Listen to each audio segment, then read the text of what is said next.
Doctor, estuviste siguiendo de cerca, me imagino, todo lo que se viene publicando con los casos de Nepo Babies, aparecen ahora los casos de Nepo Loro, bueno, es decir, contratar a los hijos, a las hijas, pero también contratar a las esposas como forma de solucionar un problema marital o un eventual problema marital. ¿Cómo ve todo esto, doctor? Bueno, lo veo más allá de que en algún momento pueda haber alguna cuestión jocosa, ¿no? Lo veo con, primero, mucha tristeza como ciudadano y por otro lado también con preocupación porque es como que hay una vuelta de tuerca cada año que pasa en la caradurez de nuestros representantes políticos, de nuestros políticos. Y eso tiene una consecuencia no solamente negativa desde el punto de vista que todo el mundo está, o la mayoría de la gente, no digo todo el mundo, la mayoría de la gente está señalando que es lo que tiene que ver con el acceso igualitario a la función pública, el daño al patrimonio público. También afecta la consideración que tiene la ciudadanía sobre la democracia, sobre la política, sobre los políticos.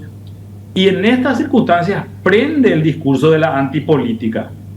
Y la política es algo malo así, cuando vemos esta clase de políticos que piensan únicamente en sí mismos y en su bolsillo y en su beneficio personal. Y la verdad es que la resolución de los problemas colectivos es la política. No podemos abandonar la fe en la política por más que esté pasando esto. Yo creo que lo más grave de todo esto es el deterioro de la imagen de la democracia, de la destrucción de la república que hay detrás de esto.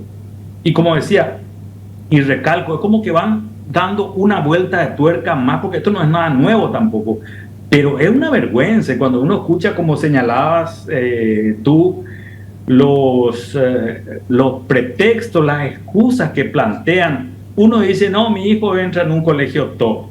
Entonces, los que entran en colegios top se merecen y están mejor que los que van a las mediocres escuelas y colegios públicos.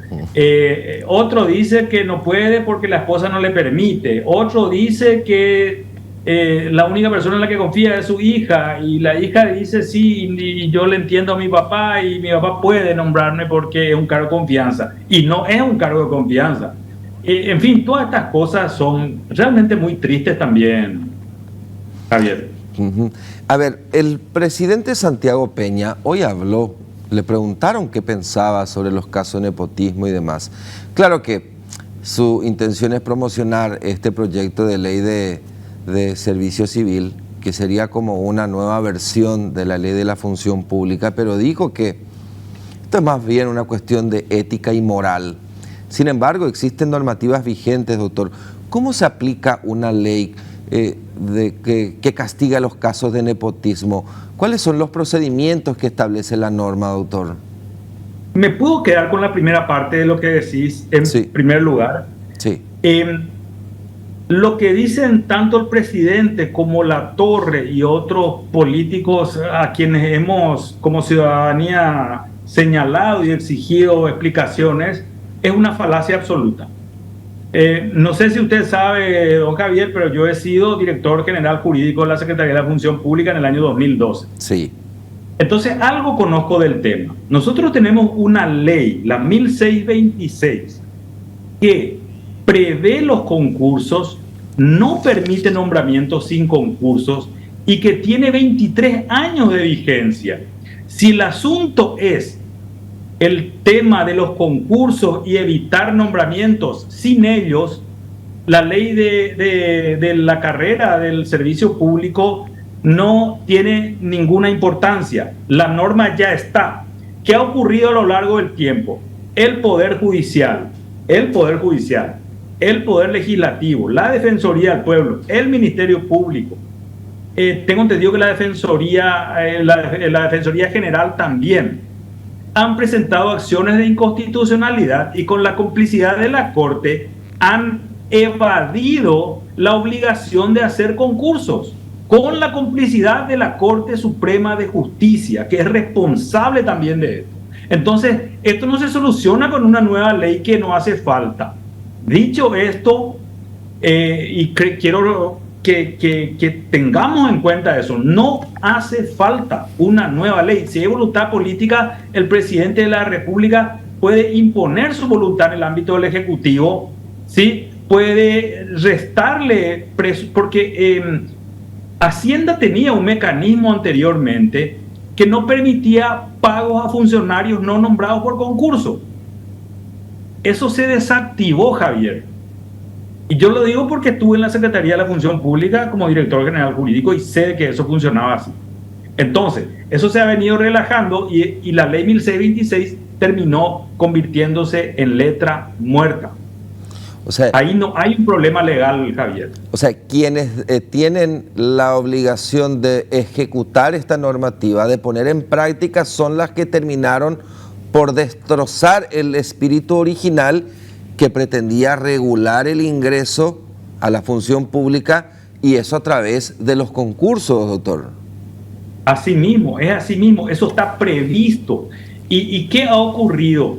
Que estas, sobre todo en el ámbito del Poder Judicial y el Ministerio Público, los fiscales generales a lo largo del tiempo, los ministros de la Corte, han manejado eso como feudos propios. ¿Y qué van a obligarse ellos con la mentalidad feudal, ¿sí?, aristocrática que ha habido en el Estado paraguayo de siempre y que se agravó en los últimos años, obligarse por una ley que les obliga a hacer concursos? O sea, Antonio Fretes no iba a dejar de nombrar a quien quería o a quien quisiese en sus años de gloria en la Corte porque había que hacer concursos. No. Entonces, y además todos los otros ministros de la Corte a lo largo del tiempo han dicho, bueno, yo también quiero mi cupo de funcionarios. Y así se construye poder clientelar, poder político, se tienen amantes, se tiene poder en otros ámbitos, se recauda. Entonces es muy grave esto, pero más grave aún que en el año 2000 ya se hizo la ley, ya se vio la necesidad de que se hagan concursos serios, homologados por la Secretaría de la Función Pública. ¿Y qué se ha hecho a lo largo de todo este tiempo?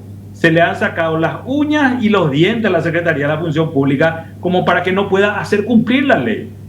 Y en muchos casos de estas acciones judiciales que he mencionado, Javier, ni siquiera hay una sentencia. Se mantienen, en el caso de la Defensoría del Pueblo, yo sé muy bien porque estuve ahí también, se mantienen nombrando sin concurso, con pseudo concursos internos, no homologados por la Secretaría de la Función Pública, a través de medidas cautelares.